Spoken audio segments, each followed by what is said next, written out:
Neuroeducación de Francisco Mora, capítulo 1, ¿qué es neuroeducación? Neuroeducación es una nueva visión de la enseñanza basada en el cerebro. Visión que ha nacido al amparo de esa revolución cultural que ha venido en llamarse neurocultura. Neuroeducación es tomar ventaja de los conocimientos sobre cómo funciona el cerebro integrados con la psicología, la sociología, la medicina, en un intento de mejorar y potenciar tanto los procesos de aprendizaje y memoria de los estudiantes como enseñar mejor en los profesores. Neuroeducación es también un campo de la neurociencia nuevo, abierto, lleno de enormes posibilidades que debe proporcionar herramientas útiles para la enseñanza y con ello alcanzar un pensamiento verdaderamente crítico en un mundo cada vez de más calado abstracto y simbólico. Se trata de una perspectiva de muchos aspectos diferentes y complementarios. Neuroeducación significa evaluar y mejorar la preparación del que enseña, maestro, y ayudar y facilitar el proceso de quien aprende, individualidad a cualquier edad. En parte, el nacimiento de la neuroeducación está en la propia comunidad de docentes. Los maestros, desde hace ya mucho tiempo, comparten la esperanza de encontrar nuevos medios educativos basados en hechos científicos y en la neurociencia en particular. Y aún maestros o profesores reconocidos como buenos maestros o buenos profesores, por los resultados que obtienen con los alumnos, admiten y afirman que sería muy positivo para ellos y que mejoraría sus capacidades docentes si se les proveyese de un mejor conocimiento de los últimos hallazgos científicos sobre la emoción, la atención, la memoria, etc. La neuroeducación puede ayudar en el proceso de potenciar la creatividad o el aprendizaje de ciertas disciplinas específicas. Por ejemplo, las matemáticas, a partir de reconocer que hay dos vías cerebrales diferentes por las que se alcanzan esos procesos y la potenciación de unas u otras atenciones para enseñanzas específicas, después de conocer que el proceso atencional no es un fenómeno neuronal único en el cerebro y que existen mecanismos cerebrales que sustentan procesos atencionales diferentes según a qué se aplique la atención. Y al igual que para la memoria y otros muchos procesos relevantes para el aprendizaje.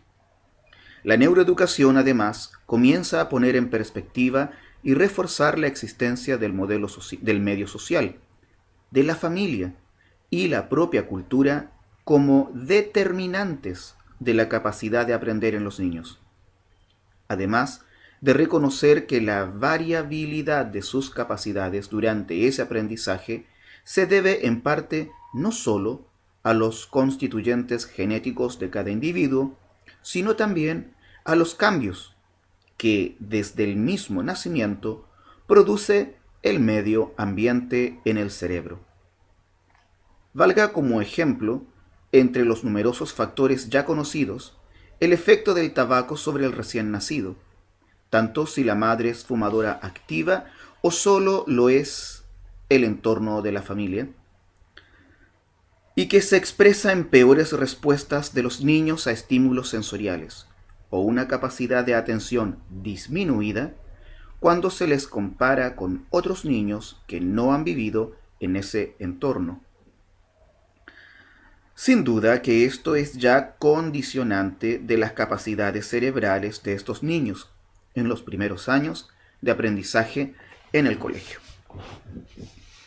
La neuroeducación incluye entre sus cometidos ayudar a detectar procesos psicológicos o cerebrales que puedan interferir con el aprendizaje y la memoria y la misma educación.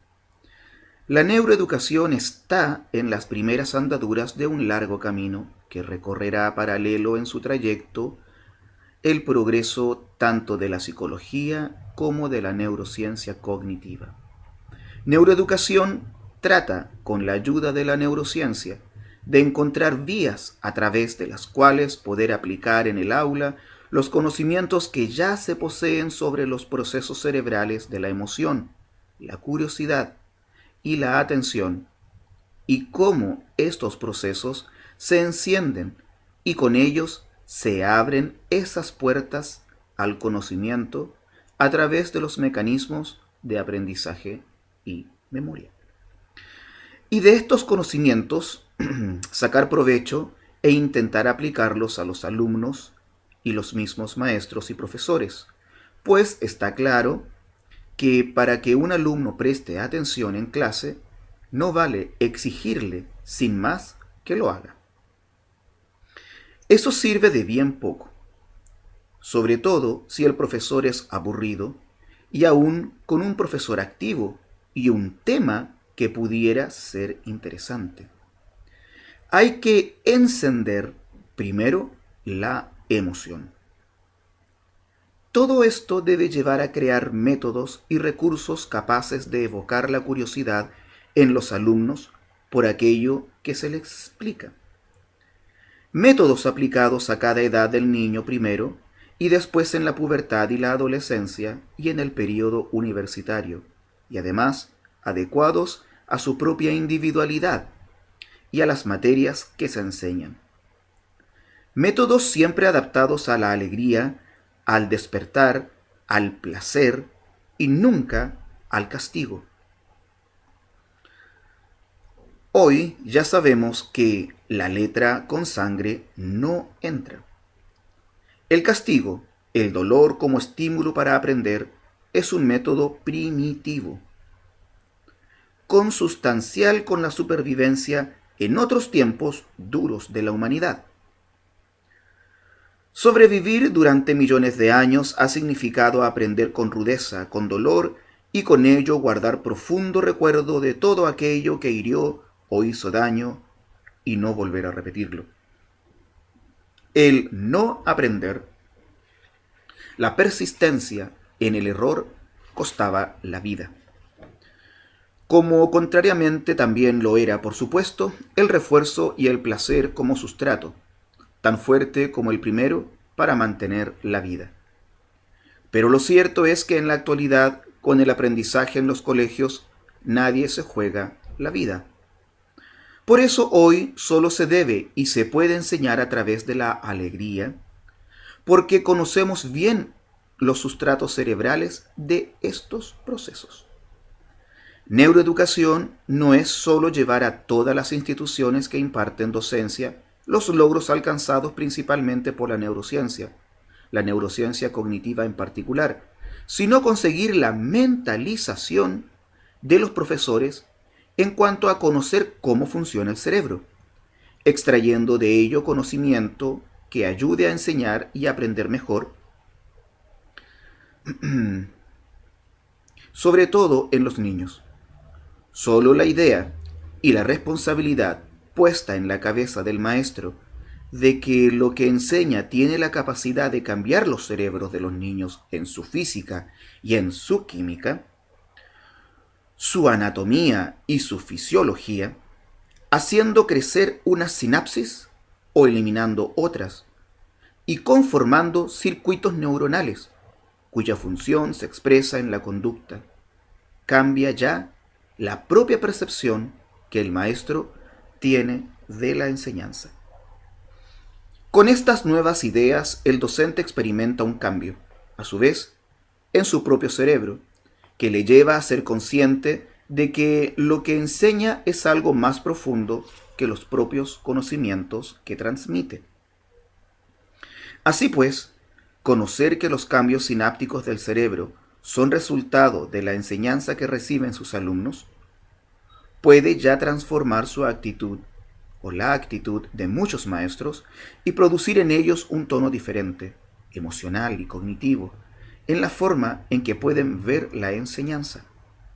Todo esto implica un cambio importante, pues requerirá la formación nueva de los enseñantes y rellenar ese espacio que separa los conocimientos del cerebro con la educación y la enseñanza, con programas nuevos que alcancen la realidad de los colegios particularmente y desde luego a todo el arco de las diversas instituciones que transmiten conocimiento. Neuroeducación significa no solo una nueva aproximación a la enseñanza que ayude a potenciar y mejorar habilidades y talentos, sino también, y de modo importante, a detectar déficits en los niños a pie de aula que incapacitan o reducen sus capacidades para leer, escribir, hacer números o aprender una determinada materia. Así como a prevenir, reducir o mitigar todas aquellas consecuencias de vivir en ambientes estresantes y negativos o de constante amenaza, como con lo que adquieren hábitos que influyen también de manera negativa en el desarrollo normal de sus cerebros. A todo esto puede ayudar que desde muy temprana edad se haga a los niños estudios y análisis electroencefálico-gráficos para detectar posibles alteraciones en ese procesamiento que es el aprendizaje, para poder corregirlas pronto y que no dejen huella. Por ejemplo, niños que a muy temprana edad no son capaces de distinguir entre el sonido da y el sonido pa en una palabra lo suficientemente rápido, como lo hace la media de los niños de su edad, ya puede estar indicando una lentitud en el proceso de aprendizaje, por lo que es posible que luego se ralentice la velocidad de lectura normal durante el desarrollo. O tantos otros problemas fáciles de corregir con un tratamiento logopédico, médico o psicológico conductual temprano. Cada vez está más claro que es durante los primeros 6 meses a 12 meses de vida del niño cuando ya es posible detectar muchas cosas que más tarde puede repercutir negativamente en el proceso normal de aprendizaje. Todo lo dicho sirve también para los años todavía tempranos que siguen. Por ejemplo, la dislexia, la acalculia, el síndrome de déficit de la atención e hipermotilidad, el autismo o la misma ansiedad, son síndromes que se benefician marcadamente con intervenciones psicológicas y conductuales si éstas se inician muy temprano y en los que el seguimiento de esta terapéutica con estudios de resonancia magnética funcional ha demostrado ser de un beneficio extraordinario en los niños.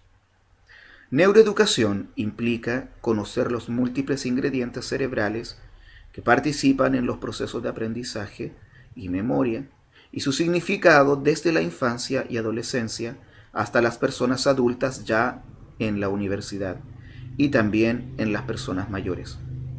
El cerebro es plástico a lo largo de todo el arco vital, es decir, es capaz de ser modificado para bien por el aprendizaje a cualquier edad. Ciertamente, en ese arco vital, los mecanismos plásticos del cerebro son menores a medida que avanza la edad de las personas. De ahí la necesidad de conocer y evaluar esos mecanismos y también, si no principalmente, los ingredientes diferentes que pudieran potenciarlos. La neuroeducación es, pues, un campo nuevo, abierto de esperanza en el área del aprendizaje y cómo enseñar de modo cada vez más fructífero. En esencia, la neuroeducación trata de crear puentes desde el funcionamiento del cerebro a la psicología y la conducta, construyendo un edificio de conceptos sólidos científicamente fundamentados y destruyendo al tiempo cada trozo de ese edificio que está mal hecho, es decir, derribando neuromitos. El resumen de todo esto permitiría apuntar que la neuroeducación apunta a 1. Conocer qué herramientas puede proveer la neurociencia que de modo práctico sirvan para enseñar de forma más eficiente tanto en la escuela como en la enseñanza media o la universidad, y realmente en todo el arco de lo que entendemos como enseñanza, sea general o especializada. 2. Herramientas que sirvan para detectar problemas neurológicos y psicológicos, siquiera sean sutiles, que impidan o interfieran en los niños la tarea de aprender con facilidad en el colegio. 3. Herramientas que sirvan para formar mejor ciudadanos críticos, logrando un equilibrio entre emoción y cognición. Y 4. Ayudar a cruzar mejor ese puente que señaló Cicerón cuando dijo: una cosa es saber y otra saber enseñar.